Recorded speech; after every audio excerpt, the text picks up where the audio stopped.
जब पहले जो झगड़ा हुआ था तब हिंदू मुस्लिम के चुनाव हुआ था, तो उसमें सब बहकावे में आ गए थे कि मोमडन को अलग हो जाएंगे, हिंदू से वो कर देंगे। बीजेपी संजीव बालियान जी हैं, भारतीय जनता पार्टी में मंत्री भी हैं, केंद्रीय मंत्री, वो तो कह रहे हैं कि भैया जाट हमारे साथ में है, भाजपा को वोट देगा। अरे संजीव बालियान तो जो है पहले से ही फ्रॉड रहा, अब भी फ्रॉड ही है। जाट और मुसलमान दोनों एक साथ हो गए हैं।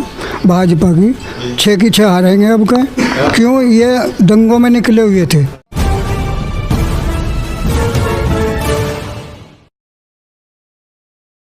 नमस्कार, मैं सैफ जाफरी हूं और यूपी चुनाव यात्रा के दौरान आज हम पहुंचे हैं ज़िला मुजफ्फरनगर में। पश्चिम उत्तर प्रदेश का हॉट ज़िला माना जाता है और इस चुनाव में माना भी जा रहा है। वजहें दो हैं। 2014 में इसी मुजफ्फरनगर की गंगा जमनी तहज़ीब के ऊपर एक धब्बा लगता है, एक दाग लगता है। इसके बाद पिछले 1.5 साल से इस ज़िले के ऊपर, चूँकि किसान बाहुल्य ज़िला है, जाट बाहुल्य ज़िला है, तो किसान आंदोलन का एक बहुत बड़ा असर इस ज़िले के ऊपर दिखाई दे रहा है। हकीकत में कितना दिखाई देगा, ग्राउंड पर कितना दिखाई देगा, किसान आंदोलन का जो फ़र्क है, यही जानने के लिए हम लोग आज मुजफ्फरनगर के गांवों में निकले हैं। जिस गांव में मौजूद हूँ, पचंडा कला इसका नाम है, पुरकाजी विधानसभा लगता है। पुरकाजी सुरक्षित विधानसभा सीट है, रिज़र्व सीट है, ऐसी सीट है। यदि पिछले 3 चुनावों की बात करें, 2007 से लेके 2017 तक की, 2007 में यहाँ पे अनिल कुमार बहुजन समाज पार्टी से टिकट लेकर विधायक बने। 2012 में भी अनिल कुमार विधायक बनते हैं और 2017 में यहाँ पर भारतीय जनता पार्टी जीत दर्ज करती है, उटवाल जी यहाँ के विधायक बनते हैं। 2022 के चुनाव में, जहां अभी 10-15 दिन का समय बाकी रह गया है, इस चुनाव में जो अनिल कुमार हैं, जो पहले बहुजन समाज पार्टी से 2 बार प्रत्याशी रहे हैं, विधायक रहे हैं, वो इस बार समाजवादी पार्टी और राष्ट्रीय लोकदल गठबंधन के टिकट पर चुनाव मैदान में हैं। मैं इस समय जहाँ मौजूद हूँ, जिस गांव में जो लोग आप मेरे साथ नौजवान और बड़े बुज़ुर्ग सब देख रहे हैं, ये जाट समाज के लोग हैं। ये जानने की कोशिश करेंगे कि राष्ट्रीय लोकदल का गठबंधन में आने के बाद जाट समाज गठबंधन के बारे में क्या सोचता है। जैसे पिछले चुनाव में ये आरोप लगाए गए, जो चौधरी अजीत सिंह साहब चुनाव हार जाते हैं कि भैया जाटों ने भारतीय जनता पार्टी को वोट दे दिया, वहाँ से बालियान साहब जीते और अजीत सिंह साहब वहाँ से हार गए। अजीत सिंह साहब अब नहीं है राजनीति में, इस दुनिया को छोड़कर चले गए हैं। बहरहाल उनके बेटे जयंत चौधरी जी राष्ट्रीय लोकदल की कमान संभाले हुए हैं और पश्चिम उत्तर प्रदेश समेत गठबंधन को साथ में लेकर, समाजवादी पार्टी को साथ में लेकर किसी तरह से गठबंधन की सरकार बनाने में और अपने समाज को, यानी कि जाटों को एकजुट करने में पूरी जी जान से लगे हुए हैं। तो सीधे इन्हीं के पास। दादा, सबसे पहले अपना नाम आप बताइए। मेरा नाम यशवीर है जी। जाट समाज से? जाट समाज से ही हूँ। मुझे बताइए कि चुनाव को लेकर आपके समाज में क्या माहौल चल रहा है? हमारे समाज में जो माहौल चल रहा है फिलहाल जो है गठबंधन का। संजीव बालियान जी हैं, भारतीय जनता पार्टी में मंत्री भी हैं, केंद्रीय मंत्री, वो तो कह रहे हैं कि भैया जाट हमारे साथ में है, भाजपा को वोट देगा। कोई जाट जो है, जो जहाँ का वो पैदाश है उसकी, वे भी जाट उसके साथ नहीं है, तो हम उसके साथ में कैसे हो? मतलब उनके गांव जो आसपास, जो गांव लगता है डिस्ट्रिक्ट मुजफ्फरनगर का ही कुटबा गांव है, वे ही परसों जो है हमारी उनसे बातचीत हुई है। वे ये कहने लगे भाई संजीव बालियान तो जो है पहले से ही फ्रॉड रहा, अब भी फ्रॉड ही है। ठीक है, मंत्री हो गया, पर बाकी वह हमारी कोई वह बात नहीं है।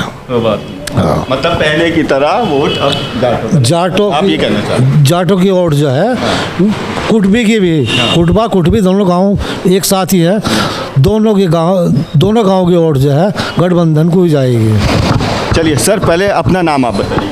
विकास नाम है। ये बताइए विकास जी, आप चूँकि यूथ हैं तो उसको लेके मैं सवाल पूछता हूँ। पहले जो यूथ था जाटों का, उसमें ये कहा गया कि भैया ये जो मोदी की परिवर्तन की लहर चल रही थी और उनकी लहर 2014 में चल रही थी, सारा जो जाटों में युवा था सब भाजपा पे चला गया था। इस बार आप एज ए युवा, आपसे मैं पूछ रहा हूँ, यूथ, आप क्या सोचते हैं जाट के युवा नौजवान? भैया पहले जो झगड़ा हुआ था तब हिंदू मुस्लिम के चुनाव हुआ था, तो उसमें सब बहकावे में आ गए थे कि मोमडन को अलग हो जाएंगे, हिंदू से वो कर देंगे, बीजेपी उसका वो करेगी। वह फ्रॉड पार्टी है और उससे अब किसी का विश्वास सबका उठ गया। अब की बार जयंत चौधरी, अखिलेश यादव, गठबंधन बार मुसलमानों के नाम पे भाजपा को वोट दे दिया था जाट ने। जी, और इस बार क्या माहौल है? गठबंधन, राष्ट्रीय लोकदल। आप बताएं नाम। जी, मेरा नाम हिमांशु है, मैं फर्जपा समाज से हूँ। प्रजापति समाज से हैं आप लोग? अच्छा जी। अपने समाज के बारे में बताएं, चुनाव को लेकर क्या माहौल है समाज के? ये हमारा जो फर्जपा समाज है वो भी गठबंधन की ओर ही है। अच्छा। बीजेपी की ओर नहीं है बिल्कुल भी। जी। अच्छा, क्या वजह मानते हैं कि भैया ये लोग भाजपा छोड़ के अब फिर गठबंधन की तरफ आ गए? अजी उन्हीं के तहत मैं अपने बताता हूँ, 2017 में हमारे कॉलेज एच डिग्री कॉलेज में चुनाव होता। मेरे बल्कि ये बैठे हैं हमारे अंकल जी, इनका लड़का राष्ट्रीय लोकदल से वो लड़ा था चुनाव। हाँ जी, हाँ जी। तो उसमें भाजपा वालों ने वो कैंडिडेट था हमारा बहुत मजबूत, भाजपा वालों ने उसका पर्चा जानबूझ के कैंसिल करा दिया था।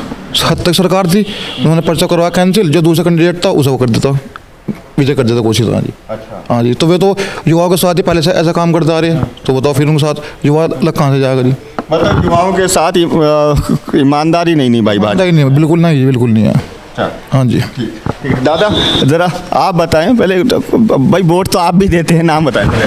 प्रदीप कुमार। आप भी जाट समाज से? हाँ, हम बिल्कुल। अच्छा, क्या माहौल है चुनाव को लेकर? ये अभी भैया इससे बात हुई विकास भाई से, अभी इन्होंने बताया कि 2014 में हिंदू मुस्लिम हो गया था, जिसको जाट मुस्लिम जो धब्बा था एक मुजफ्फरनगर के दामन पे। अब ये कहीं ख़त्म हुआ है, फिर जाट मुस्लिम एक प्लेटफॉर्म पे अभी आया है, कोई गुंजाइश हुई है कि अभी नहीं? नहीं आ गया, जाट और मुसलमान दोनों एक साथ हो गए हैं। हाँ, ये वो मुद्दा सब खत्म हो गया पिछले वाला। जैसा अभी कराने में चालू हुई थी बात, बोला यहाँ से पलायन हो गया, जबकि वहाँ कराने से कोई भी पलायन नहीं हुआ। वे अपने मकान बेच के गए, मंदे में बिक महंगे में बिक गया, मंदे में ले लिया। हाँ, तो ये बीजेपी वाले जो हैं बिल्कुल झूठ फरोब करते हैं काम को। हाँ, तो मुसलमान और प्लस जाट यहाँ गठबंधन वो पक्का तय है। हाँ दादा, आपसे पहले अपना नाम आप बताइए। रतन सिंह नाम है। दादा ये बताएं कि ये किसान आंदोलन जो दिल्ली के तमाम बॉर्डरों पर, सिंघू बॉर्डर, टिकरी बॉर्डर, गाजीपुर बॉर्डर पर चलता रहा, इसका कितना असर मुजफ्फरनगर के चुनाव में दिखाई देने वाला है भाजपा के? इसमें पूरा असर दिखाई देगा। जो मुजफ्फरनगर में 6 विधानसभा सीटें हैं भाजपा की, 6 की 6 हारेंगे अब के। क्यों? ये दंगों में निकले हुए थे, मोदी की लहर में जीतते हुए थे सब, जनाधार इनका कुछ नहीं है। अब कह रहे हैं भाजपा 6 की 6 सीटें आ जाएगी। केंद्रीय मंत्री आपके ज़िले में, आपके समाज से हैं, संजीव बालियान, दूसरे मंत्री कपिल देव अग्रवाल मुजफ्फरनगर से, उनका कोई असर नहीं रहेगा क्या? संजीव बालियान परसों सिसोली गए थे नरेश टिकैत के पास, उन्होंने जाकर कहा कि बालियान खाप के चौधरी हैं, तो नरेश टिकैत ने जब भी कहा, बोला 11 महीने से आप कहाँ थे? जब तो दलाल बताओ तो किसानों को, किसान हमारे साथ हो। अब तू 11 महीने के बाद सिसोली क्या लेना है? उन्हें बहुत जवाब मिला। गठवाड़ा खाप ने परसों शामली में गठबंधन को समर्थन दे दिया, तो यहाँ तो जो है गठबंधन ही होगा। दादा, किसान आंदोलन तो वापस भी ले लिया अब सरकार ने, जो कृषि बिल थे वो तो वापस ले लिए। क्या भाजपा के लिए स्थिति सही नहीं होगी कुछ कृषि बिल वापस लेने के बाद भी? बिल वापस नहीं लिए तो झूठ बका दिया। लिखित नहीं कोई चीज़। अच्छा, लिखित में नहीं हुआ? लिखित में बिल्कुल नहीं, धोखा दे रहे हैं। मतलब कि फिर ला सकते हैं बिल आप? ये बिल लावेंगे, अगर इनकी जीत हो तो फिर लावेंगे। हाँ, इन्हें नहीं दे सकते कोई भी वोट यहाँ ना। हमारा भाजपा आप कह रहे हैं साफ हो रही है आपके यहाँ? साफ हो रही जी, हमारा समाज नहीं देगा वोट इसा। बहुत शुक्रिया आप सभी का। तो मैं मुजफ्फरनगर ज़िले की पुरकाजी विधानसभा के अंदर हूँ। जिस समाज में बैठा था ये अधिकतर जाट समाज के लोग हैं, और आपने अभी इनको सुना कि साफ तौर पर इन्होंने कहा है कि हमारे साथ छल हुआ, छलावा हुआ, हम ठगे गए, भाजपा को हमने वोट किया था। लेकिन इस बार जो जाट समाज का वोट है, इनका साफ तौर पर कहना है कि वो लोकदल और समाजवादी पार्टी के गठबंधन पर जाएगा। हम उत्तर प्रदेश की तमाम 403 विधानसभा सीटों का एक पब्लिक ओपिनियन ग्राउंड सर्वे आप तक पहुंचा रहे हैं। आप हमारे साथ बने रहिए। यूट्यूब पर इस वीडियो को देख रहे हैं तो चैनल को सब्सक्राइब कर लीजिए, और फेसबुक के माध्यम से इस वीडियो को देख रहे हैं तो हमारे फेसबुक पेज डेमोक्रेटिक वायर को लाइक कीजिए। कैमरे के साथ मेरे पीछे नबील गौड़ हैं, मैं सैफ जाफरी, फ़िलहाल मुजफ्फरनगर से। नमस्कार।